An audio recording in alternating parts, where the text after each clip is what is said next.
न आने में इंसान का इख्तियार है, न जाने में इख्तियार है। इंसान जब दुनिया में आया तब भी इतनी ताकत थी इंसान में कि खुद से अपने आप को नहलाने की व्यवस्था भी नहीं कर सकता था।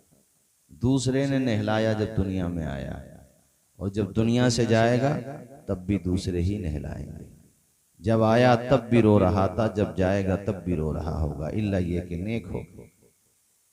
ये इंसान की जिंदगी का फलसफा है। तो उसमें यह सोचना कि अभी हम जवान हैं, अभी तो हम 20-25 साल के हैं, अभी तो हम 35-40 साल के हैं, अभी हमने क्या देखा है। ओ यार, जिसने कुछ नहीं देखा, जब मौत आती है तो वो भी दुनिया से चला जाता है। जिसने बहुत कुछ देखा, जब मौत आती है वो भी दुनिया से चला जाता है। कोई दुनिया में परमानेंट नहीं है, सबको जाना है। हम और आप से पहले ऐसी उम्मतें गुजर चुकी हैं जिनकी एजिज, जिनकी उम्रें बहुत होती थी, 700 साल, 800 साल, 900 साल, 1000 साल, मगर एक दिन एंड उनका भी हुआ कि नहीं हुआ। तो 50, 60, 65, 70, 80 साल की जिंदगी लेकर दुनिया में आने वाले, चल 100 साल मान ले, 110, 15, 20 साल मान ले, फाइनल तो तेरा भी होगा ना एक दिन। जिसकी इब्तिदा हुई है, अंजाम तो उसका एक दिन बहरहाल होना है ना। क्या है जिंदगी इंसान की? कामयाब वो लोग हैं जो नेकियां कर रहे हैं। मसलन जलसा किया, अच्छा काम किया, ये आपके लिए नेकी बनी, और अल्लाह ने चाहा, वो चाहेगा तो इसी को मग़फ़िरत का जरिया बना देगा। आप लोग यहाँ सिर्फ मनोरंजन की नीयत से ना बैठा करें, बल्कि बातों को सीखा करें, दीन को समझा करें, तवज्जो के साथ सुना करें। जो बातें शुआरा, हमारे नाज़िम जलसा, उलमाए किराम, खुतबा के जरिए तुम्हें बताई जाएं, मंजूम शक्ल में या नसर की शक्ल में, उन बातों पर अमल किया करें।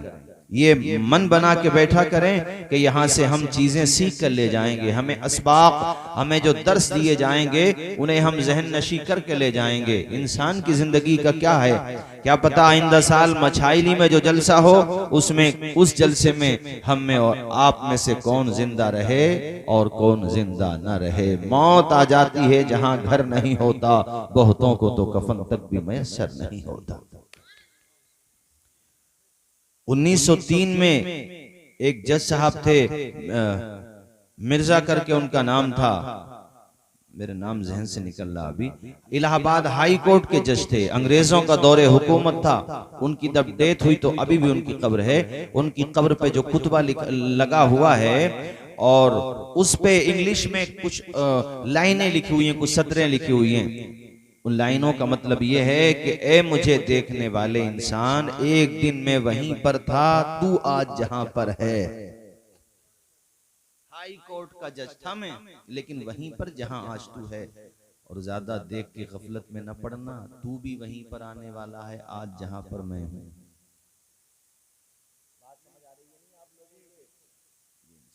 बच्चों ने फरमाइश की है कलाम की, वो कलाम भी सुनाना है, इस लिहाज से मैं उसी तरफ आगे बढ़ रहा हूँ। हमारे कमेटी वालों ने कई दफा मुझसे कहा कि हजरत वो कलाम जरूर सुनाए, तो मैं सुना रहा हूँ। और ये होगा, मेरे साथ भी होगा, तुम्हारे साथ भी होगा।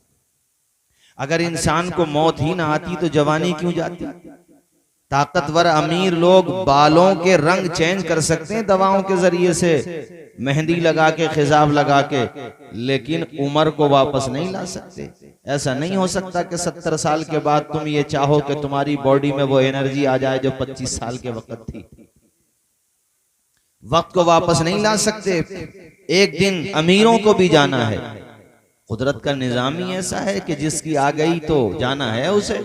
इसमें अमीरी, गरीबी, मालदारी, ताकत, कमजोरी का कोई दखल थोड़ी है। वरना तो अगर सिर्फ गरीबों को मौत आती तो अमीर लोग तो इसका भी मजाक उड़ा लेते कि गरीब था इसलिए मर गया।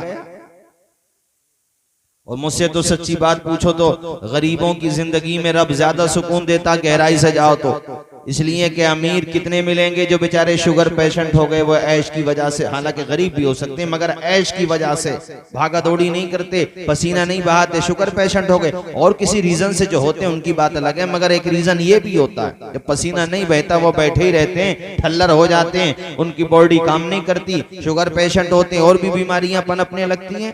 कंडीशन यहाँ तक पहुंच जाती है कि बगैर नींद की मेडिसिन लिए उन्हें नींद नहीं आती, और वो मजदूर जो सुबह से शाम तक अपना अपना पसीना बहाता रहा, सो जाता है फुटपाथ पे अखबार बिछाकर। मुफलिस कभी नींद की गोली नहीं खाता।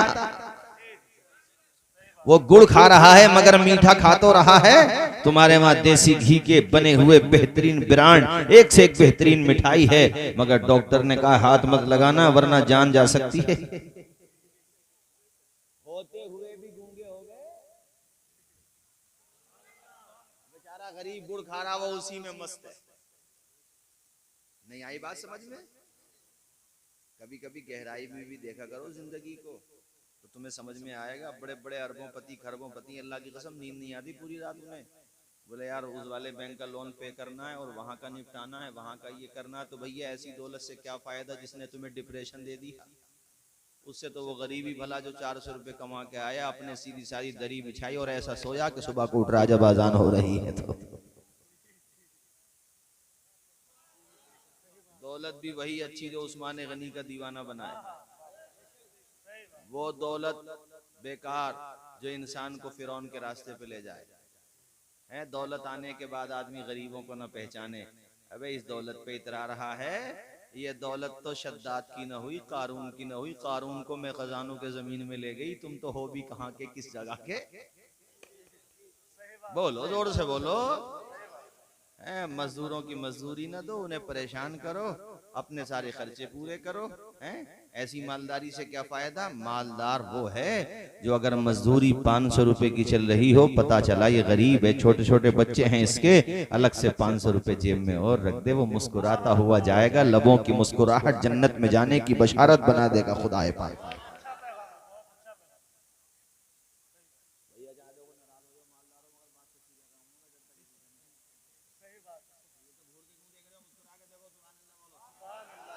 और प्यार से बोलो सुभान अल्लाह।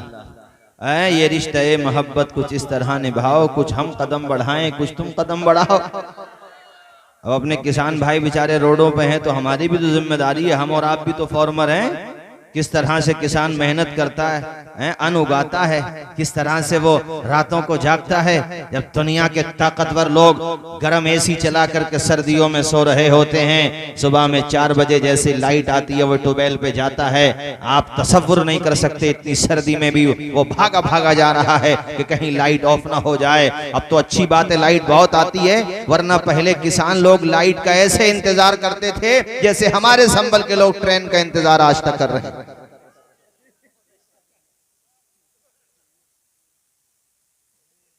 और किसकी मिसाल देता, फिर मैं यही ध्यान में आ गई।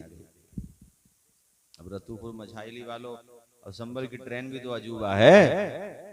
हाँ, संभल की तारीख जब लिखी जाएगी तो ये बताया जाएगा संभल शहर अब जो लिखी जाएगी, अब तक जो लिखी गई वो तो लिखी गई। उसमें तो तोता मैना की खबरें पता नहीं, और चक्की का पार्ट, और वो सुल्ताना डाकू का कुआं, और माशाल्लाह सबसे जो धरोहर है हमारे संभल का, वो हमारे शहर संभल की शाही जामा मस्जिद। सैकड़ों उलमाए ज़बील एहतराम दानिशवरान इज़ाम, वो तारीख तो लिखी जा चुकी, मगर अब अगर कोई तारीख लिखेगा तो वो ये जरूर लिखेगा कि शहर संभल एक ऐसी तारीखी जगह है जहां रेल की पटरी का दी एंड हो जाता है। यहाँ किसान भाई अपने भैंसों का चारा रख करके लेके जाते हैं ट्रेन में, और ये वाहिद सरजमीन है संभल की कि जहां फिरोजपुर का जो वो फाटक आता है, वो फाटक गायब ही हो गए, अब तो आता ही कहां है वो। एक दौर में बताते हैं कि है नहीं, गायब हो गए, अब तो नदारद है। और एक दौर ऐसा था कि बेचारा ड्राइवर उतर के वो बंद करता था उसको।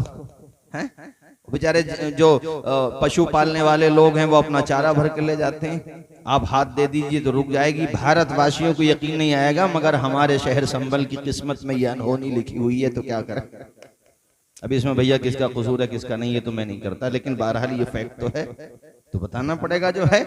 मैं तो बहरहाल एक बात तो कहूंगा मौजूदा हुकूमत के बारे में कि उन्होंने अपने आइडियोलॉजिकल जो हमारे इख्तलाफात हैं वो तो हैं, लेकिन बहरहाल उन लोगों ने मेडिकल कॉलेज तो शहर संभल को दिया, ये तो एक तारीफ की बात है। हम तो कहते हैं कि हमारे शहर संभल को अल्लाह करे ये ट्रेन वाला सिस्टम और मिल जाए और ये पटरी कहीं से मिल जाए, तो हम जैसे लोगों को तो बड़ा आराम हो जाएगा, मुसाफिरों को जिन्हें हर मौके पे अगर ट्रेन पकड़ना है तो मुरादाबाद ही जाना पड़ेगा या चंदोसी जाना पड़ेगा। चंदोसी अपने शहर संभल की तहसील है, मगर कम से कम 50 साल आगे है यहाँ से। अरे वो भी आगे रहे मगर कम से कम ये तो इतना पीछे ना रहे जो जिला है। वो बात आ गई तो मैंने आपको बता दी। खैर बरसबीले तस्करा, तो किसान कितनी मेहनत करता है, किस कदर मशक्कत उठाता है, यही वजह है कारी आज़ मोहम्मद साहब किसान बीमार भी नहीं पड़ता। कितना अच्छा जुमला कहा हमारे बुजुर्ग ने, अल्लाह का शुक्र है। जोर से बोलो अल्लाह का। और सर्दी में जब जाता, मैं कई दफा किसानों से पूछता हूँ, भाइयों तुम्हें ठंड नहीं लगती? कहते हैं हजरत जब घर से निकलते हैं तो लगती है, मगर जब पानी में खड़े हो जाते हैं ना, मेहनत करते हैं तो फिर नहीं लगती। तो इसलिए मैं अपने भारत की हुकूमत से भी अपील करूंगा कि किसान भाइयों की मांगों को और उनके मुतालबात को सुना जाए। किस कदर मेहनत करते हैं। हम भी किसान के बेटे, बचपने में थोड़ी बहुत खेती हमने भी किया, हमें भी पता है कितनी। अब तो खैर इस लाइन में आगे तकरीर की और फिर ये एजुकेशन की फील्ड से जुड़ गए, वरना किसान आप अंदाजा लगाइए कि बारिश तेज होने लगे उस मौसम में जब नहीं होना चाहिए आलू को नुकसान हो, तो हर हर कतरा उसके दिल पे पड़ रहा होता है। और जब बारिश की जरूरत हो उस वक्त बारिश ना हो तो माएं बहनें बुजुर्ग बच्चे जवान दामन फैला करके दुआएं करते हैं, मालिक बाराने रहमत का नुज़ूल करते हैं। और अगर पैसे ना हो तो उधार लेकर के फसलें उगाई जाती हैं, तब जाकर के लोगों के पेट भरे जाते हैं। यार किसानों की मेहनत तो देखो, मशक्कत देखो। मैं यहाँ पे ये बता रहा था तुम्हें कि देखो, मेहनत करने से बीमारियां खत्म होती हैं। कितनी बीमारियां ऐसी हैं कि आप दौड़ते रहेंगे, चलते रहेंगे तो बीमारी दूर रहेगी, और ज्यादा ऐश की पूंछ पकड़ के लटक जाएंगे ना तो एक दिन उल्टे ही लटक जाएंगे।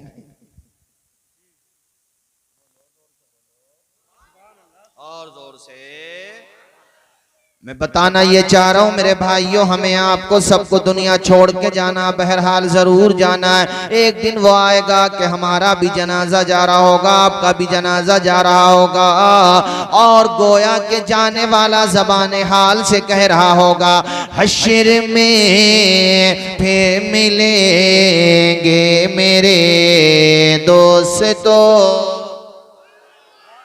कमेटी वालों तुमने फरमाइश की है, आप सब भी सुनना चाहते हैं तो मेरे साथ जरा पढ़ते रहो, इसलिए कि ये तुम्हारे साथ भी होकर रहना है, ये होना है। पढ़ो सारे लोग।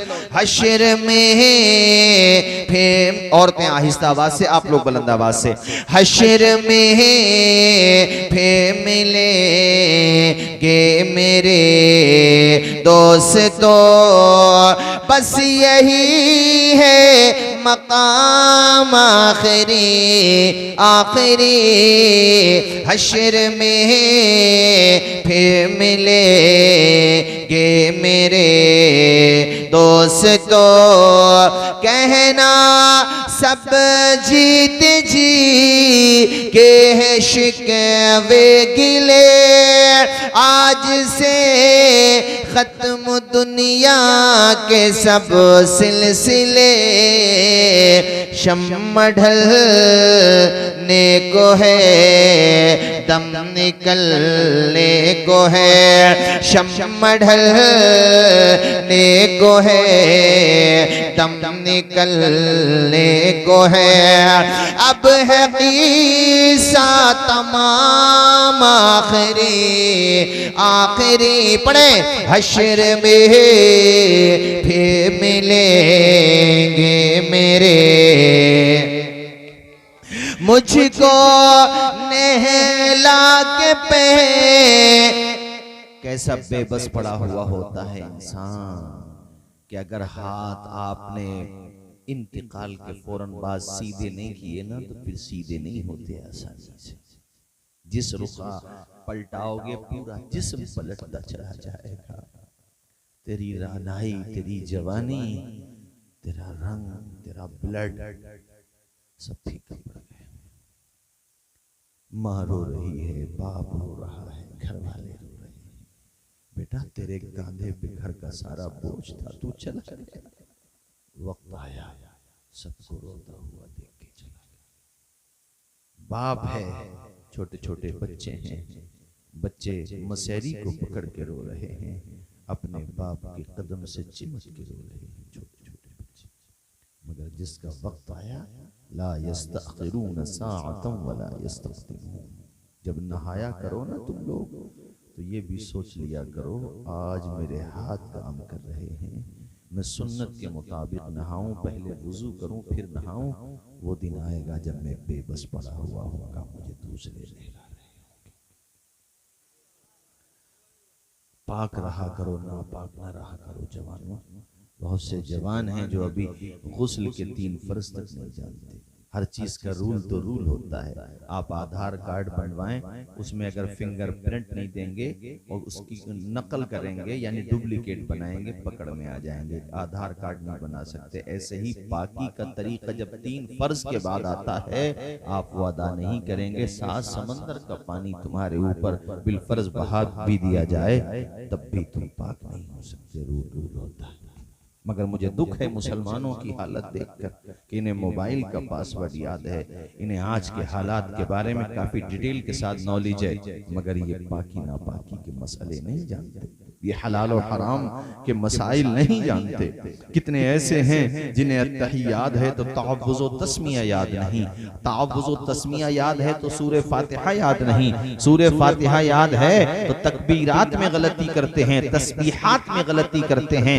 बड़ी अच्छी बात है, सना भी याद है, तअव्वुज़ व तस्मिया भी याद है, सूरह फातिहा भी याद है, इन्हें तकबीरात भी याद हैं, तस्बीहात भी याद हैं, मगर बहुत बड़ी तादाद है हमारे मुसलमानों में जिन्हें अत्तहियात मजबूती के साथ याद नहीं है। मुतशाबा लग जाता है, जवानी उनकी ढल गई, बुढ़ापा आ गया, मगर अत्तहियात का तलफ्फुज़ सही नहीं हो पाया। अत्तहियात भी अगर याद है माशाअल्लाह, मगर कितने निकलेंगे जिन्हें तशहुद याद नहीं निकलेगा, कितने ऐसे निकलेंगे जिन्हें दुरूद इब्राहीमी कंप्लीट तरीके से याद नहीं होगा, कितने वो होंगे जिन्हें दुआए मासूरा याद नहीं होगी। ऐ मेरे भाई, तुझे सब कुछ याद है, खाना याद है, पीना याद है, तर्ज जिंदगानी याद है, लेकिन जो चीज तेरी जिंदगी को आबाद करे, आखिरत को आबाद करे, वो नमाज तुझे याद नहीं है।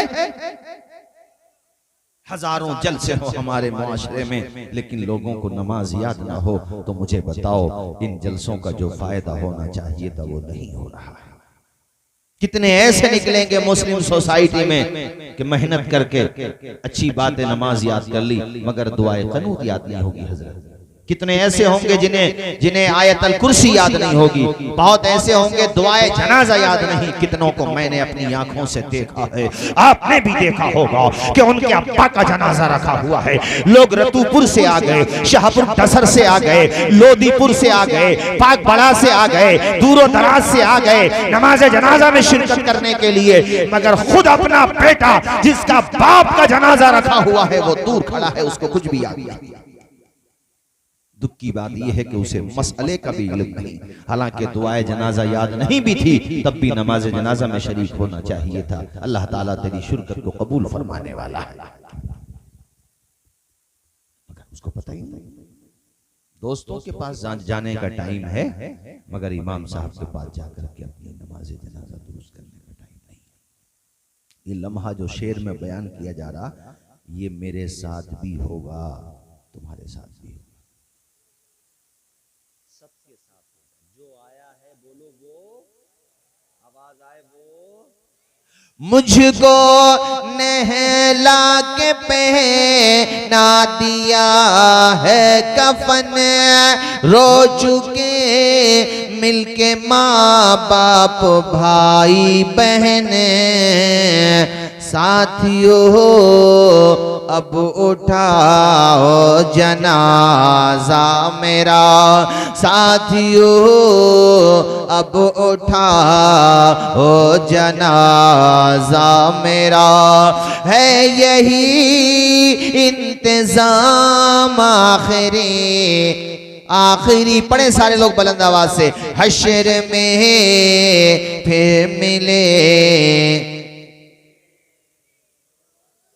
कैसी दुनिया है मुर्शिद गज़ब रे गज़ब, चंद दिनों में यहाँ भूल जाते हैं सब, जिस बहाने मेरी याद आ जाए तो पढ़ लेना कलाम आखिरी पढ़े, हश्र में फिर मिलेंगे मेरे। ऊंचा हश्र में। कैसी दुनिया है मुर्शिद गजब रे गजब, भूल जाते हैं यहाँ चंद दिलों में सब भूल जाते हैं। जीते जी औलाद अपने माँ बाप की खिदमत नहीं कर रही तो बाद मरने के इनसे वफा की उम्मीद है तुम्हें?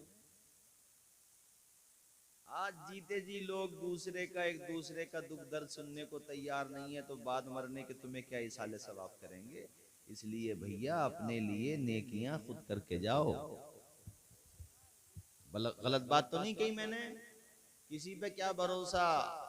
इसलिए अल्लाह ने दौलत दी है तो सदका और खैरात ज्यादा से ज्यादा करो, नहीं भी है तो नमाज तो फर्ज है तुम्हारे ऊपर भी। हाँ, जितनी नेकियां कर लो। औलाद को देख लो, औरों को तो छोड़ो।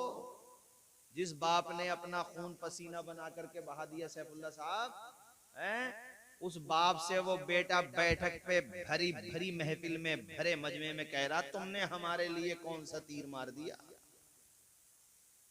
अगर मेरी बात गलत हो तो मेरे सामने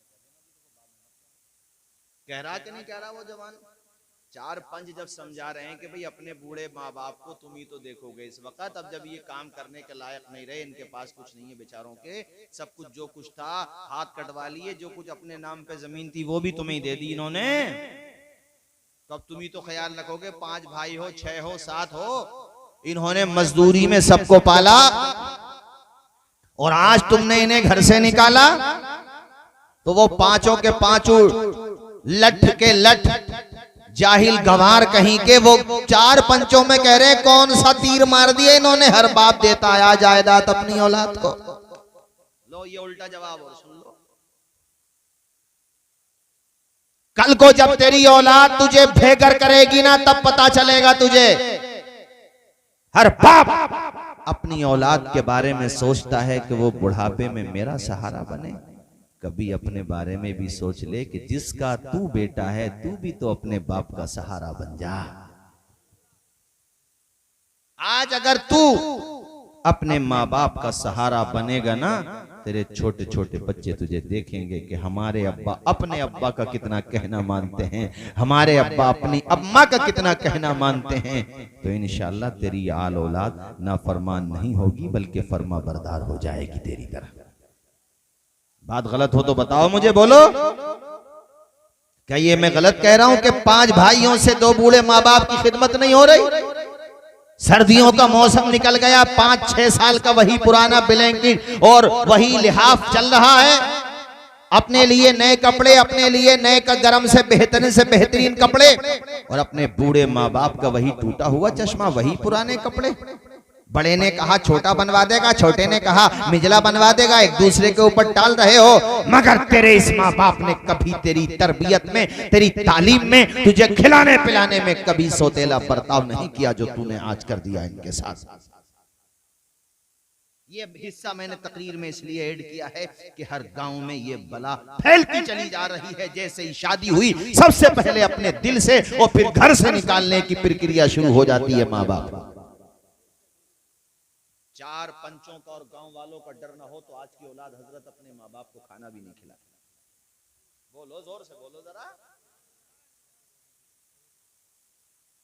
अम्मा ने जरा सा पूछ लिया, बेटा ये तो दवाई लेकर आया था डॉक्टर साहब से, ये दवाई शाम में खाना है या सुबह में?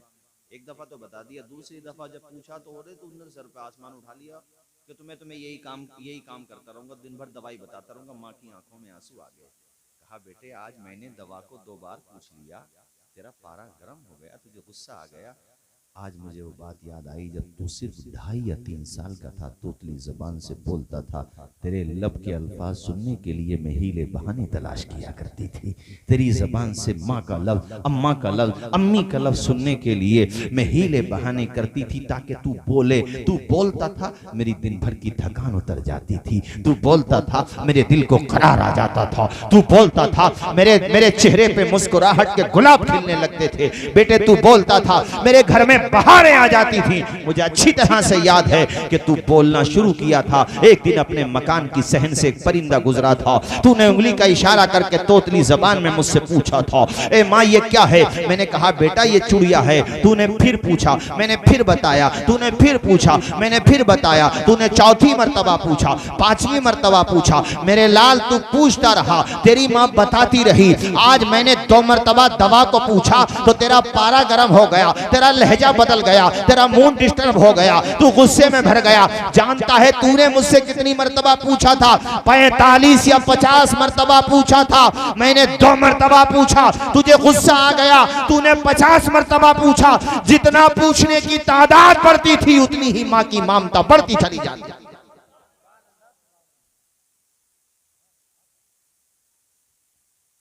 आज उसी मां को एक पैसे के लिए तरसा रहे हैं ये जवान।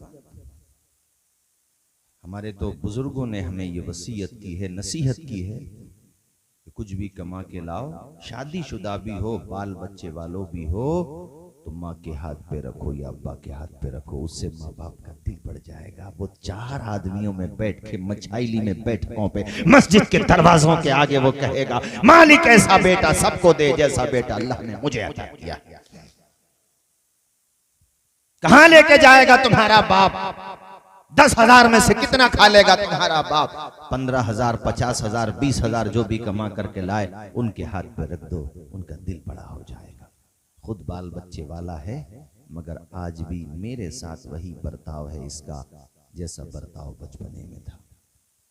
तुम्हें पता है अब्बा 80 साल के 70 साल के हैं और डांट दें तुम्हें, तुम हो मिसाल के तौर पे 30-35 साल के छोटे छोटे बच्चे हैं, तुम्हें डांट दें, गर्दन झुका लो। बच्चों के सामने जब तुम्हें डांटे ना और तुम पलट के जवाब न दो, तुम्हारे अब्बा का कई पली खून बढ़ जाता है, कई पली खून। वो मस्जिद के दरवाजे पे फजर की नमाज के बाद जब लोग खड़े हो जाते हैं या जोहर के बाद, औलाद की बात आ जाती है तो सबको खामोश कर देता, तुम्हारा बाप खामोश हो जाओ, सब औलाद नाफरमान नहीं होती। मेरा बेटा ऐसा है, आल औलाद वाला है, आज भी डांट दूं तो पलट के जवाब नहीं देता है, ऐसा जवाब देगा तेरा बाप।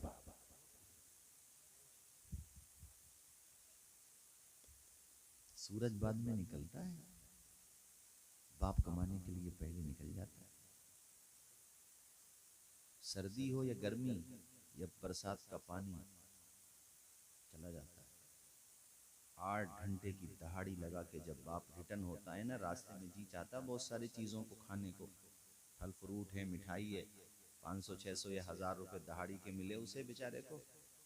पर्स में से पैसे निकाले, फिर ख्याल आया बच्चों का नहीं, फला बच्चे की स्कूल की फीस जमा होना है, फला बच्चे के कपड़े बनना है।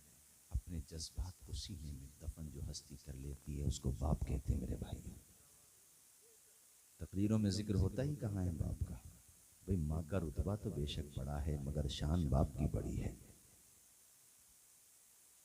1000 रुपए थे, निकाले, जी चाहा सेब खा लूं, फ्रूट में से किसी चीज को जी चाहा, मिठाई को जी चाहा, रख लिए। कभी जिंदगी में जताया तेरे बाप ने तेरे सामने?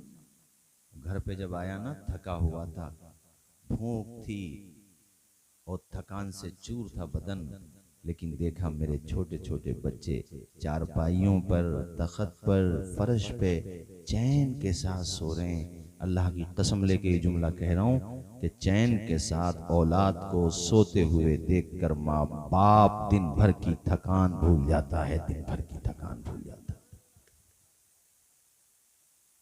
जिस दिन बाप चला जाएगा ना तो रोते रहोगे,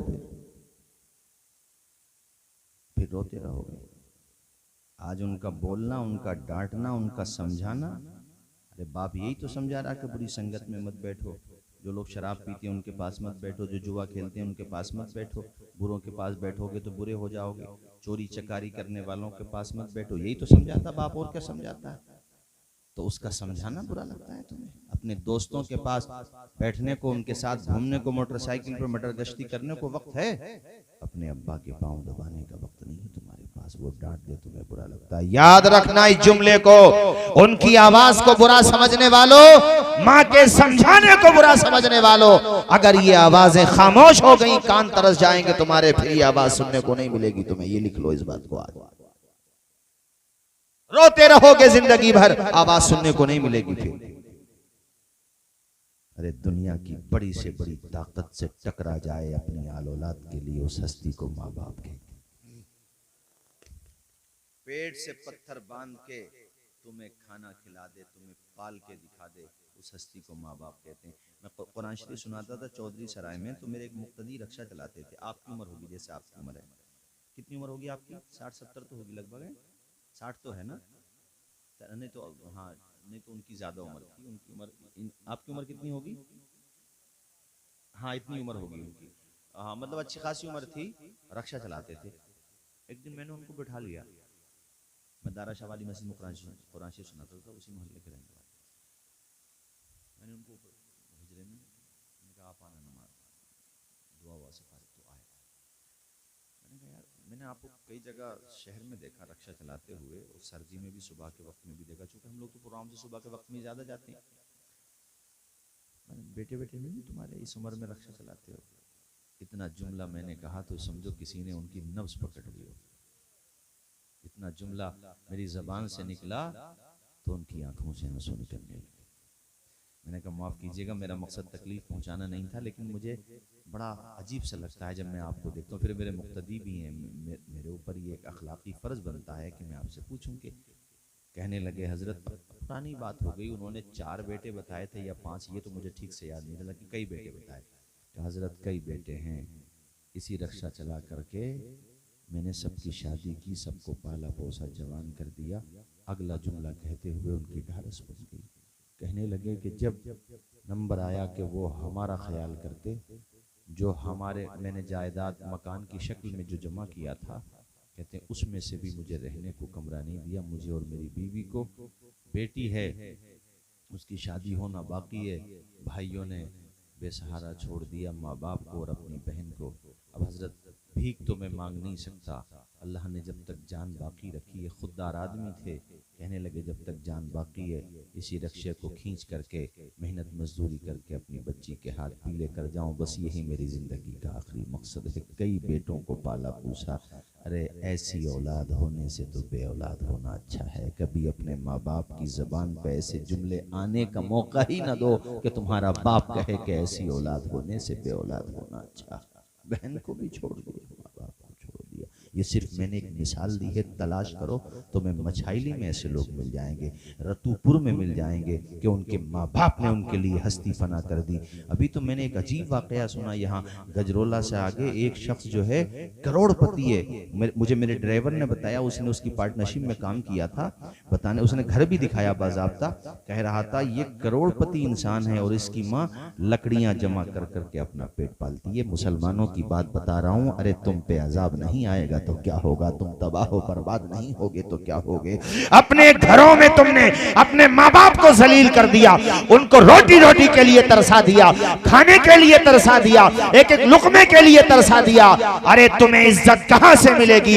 अगर इज्जत चाहते हो तो माँ बाप की खिदमत करो, वरना फिर ये 2 मिसरे सुनो, उस घर के किसी काम में बरकत नहीं होती जिस घर में भी माँ बाप की खिदमत नहीं होती।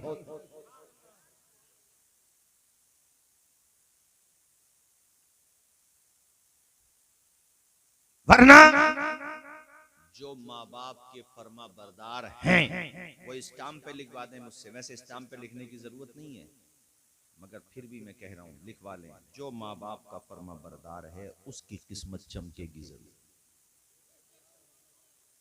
सारे लोग बोलो, झूम के बोलो सारे लोग, उसकी किस्मत।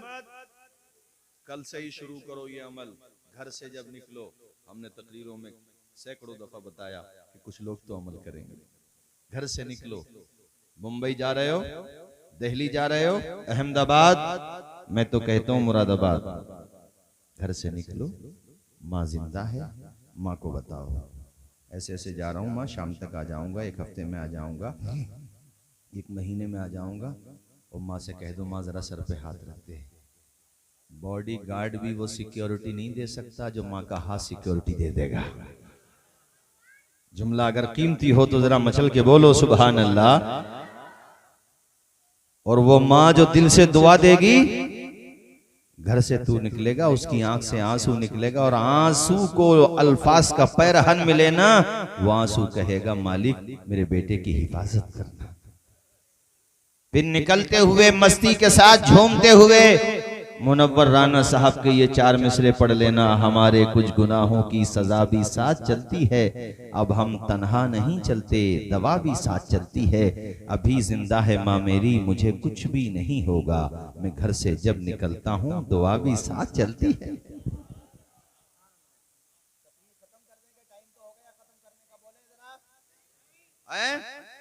अभी नहीं, कितना सुनेंगे? और अभी 1 घंटा तो होने को है, वक्त का पता ही कहाँ चलता है। बच्चा कह रहा 2 घंटा सुनेंगे।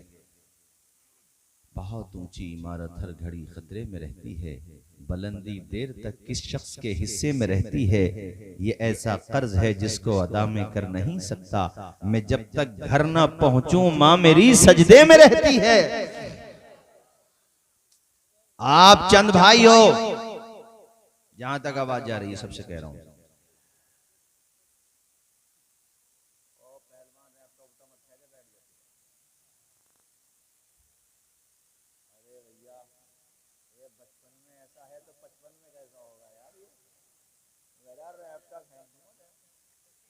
खैर कोई बात नहीं बेटा, बंद कर दो मोबाइल है। हाँ सुकून के साथ सुन ले, सुकून के साथ। ए बेटा, अम्मी हैं तुम्हारी? हैं? माँ की खिदमत किया करो बेटा, हैं? कहना मानते हो अपनी अम्मी का? और अपने अब्बा का? अब्बा भी हैं? यहाँ हैं? सो रहे हैं? अच्छा, ये सही है, अब्बा ने इन्हें भेज दिया छोटे अब्बा को। कोई बात नहीं, माशाल्लाह कोई बात नहीं है। ए छोटे, तेरे अब्बा हैं बेटे? यहाँ पर हैं जलसे में? नहीं? अच्छा ये भी तेरा भैया? अच्छा सबको भेज दिया। मैं वल्दियत के नहीं आए तुम्हें, वल्दियत वहीं रह गई, ये आ गए। कोई बात नहीं, खैर अल्लाह खुश रखे बेटा। है माँ बाप का कहना मानोगे नहीं? ऐसा तो नहीं बोलोगे आइंदा किसी कुछ ऐसे बोल रहे थे? हाँ, हम बहुत तवज्जो रखते हैं जलसों में, जरा सी तवज्जो हटी और दुर्घटना घटी। कलमा सुना दो एक मर्तबा, ला इलाहा इल्लल्लाह मुहम्मदुर रसूलुल्लाह। तुम कहोगे मौलाना तौसीफ रजा साहब, माँ बाप का कहना मानने से, माँ बाप की खिदमत करने से, माँ बाप की सेवा करने से, उनकी तबीयत खराब अच्छी जगह दिखाने से, सर दबाने से, कदम दबाने से क्या सिर्फ हमारी आखिरत ही कामयाब होती है? क्या दुनिया भी कामयाब होती है? तो मैं तुम्हें बताऊं, बेशक तुम्हारी दुनिया भी कामयाब, रब ने चाहा तो आखिरत भी कामयाब। वो जीते जी दुनिया में जन्नत का मजा लेंगे, दुनिया में मजा लेंगे, जन्नत तो है ही। वो जीते जी दुनिया में जन्नत का मजा लेंगे, जो बाप को खुश रखेंगे और माँ की दुआ लेंगे। ये फसाना नहीं, आप सुनते रहोगे तो मैं वक्त बढ़ाता रहूंगा, इतना भी नहीं बढ़ाऊंगा कि अजीज उतना ही रखो दिल बहल जाए, इतना भी ना चाहो किसी का दम निकल जाए, बढ़ाऊंगा मगर 20-25 मिनट और। ये फसाना नहीं हकीकत है, अपनी माँ से, अपनी माँ से जिसे मोहब्बत है, गौर इस पर तू क्यों नहीं करता, माँ के कदमों के नीचे जन्नत है। जोर से बोलो सुभान अल्लाह, और मचल के बोलो।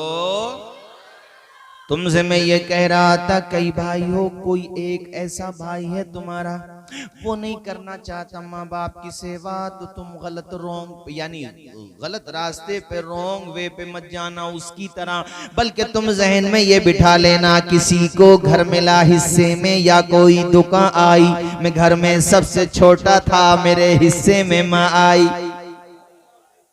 बोलो जरा जोर से बोलो, जोर से बोलो।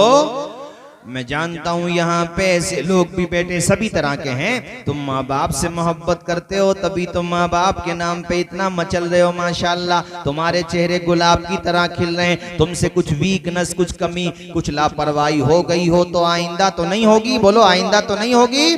कभी माँ बाप को उल्टा सीधा तो नहीं बोलोगे, कभी उनके सामने अकड़ोगे तो नहीं। बोलो कहना मानोगे। आज के बाद ये मिशन भी लेकर के जाओ, ये दुआ भी लेकर के जाओ। माँ बाप जिंदा हैं तो उनके सामने एक मर्तबा हिम्मत बांध के पढ़ दो, अपनी माँ के सामने पढ़ दो। प्यारी माँ मुझे को तेरी दुआ चाहिए, तेरे आंचल की ठंडी हवा चाहिए। बोलो प्यारी माँ, सारे लोग झूम के पढ़ो। प्यारी माँ मुझे को तेरी दुआ चाहिए, तेरे आंचल की ठंडी हवा। इंतकाल हो गया ना तो कब्र पे जाके सुना दो ये। प्यारी माँ मुझे को तेरी दुआ सारे लोग नहीं पढ़ रहे हैं अभी, पीछे जो बैठे हैं ये नहीं पढ़ रहे हैं, सारे लोग पढ़े। प्यारी माँ मुझे को तेरी, माशाल्लाह, तेरे आंचल। अरे एसी की हवा में वो लुत्फ नहीं है जो माँ के आंचल में है, और होटल की रोटी में वो लज्जत नहीं है जो माँ के हाथ की रोटी में है कि नहीं। बोलो प्यारी माँ मुझे को तेरी दुआ चाहिए, तेरे आंचल की ठंडी हवा चाहिए। लोरी गा गा के मुझको सुलाती है तो, मुस्कुरा के सवेरे जगाती है तो, मुझको इसके सिवा और क्या चाहिए। बड़ो झूम के। प्यारी माँ मुझको तेरी दुआ चाहिए, तेरी खिदमत से दुनिया में इज्जत मेरी। जरा झूम के सुनो भाई, अब देखो वक्त बहुत हो गया। हाँ अब मुझे डबल काम करना पड़ रहा, सुनाना भी है और जगाना भी है। हाँ तो आप भी पूरी तवज्जो रखो और पढ़ते रहो मेरे साथ। तेरी खिदमत से दुनिया में इज्जत मेरी, तेरे कदमों के नीचे है जन्नत मेरी। तेरी खिदमत से दुनिया में इज्जत मेरी, तेरे कदमों के नीचे है जन्नत मेरी। सर पे साया तेरा उम्र भर चाहिए। बोलो प्यारी माँ मुझको तेरी दुआ चाहिए, प्यारी माँ मुझको तेरी दुआ चाहिए, तेरे आंचल की ठंडी हवा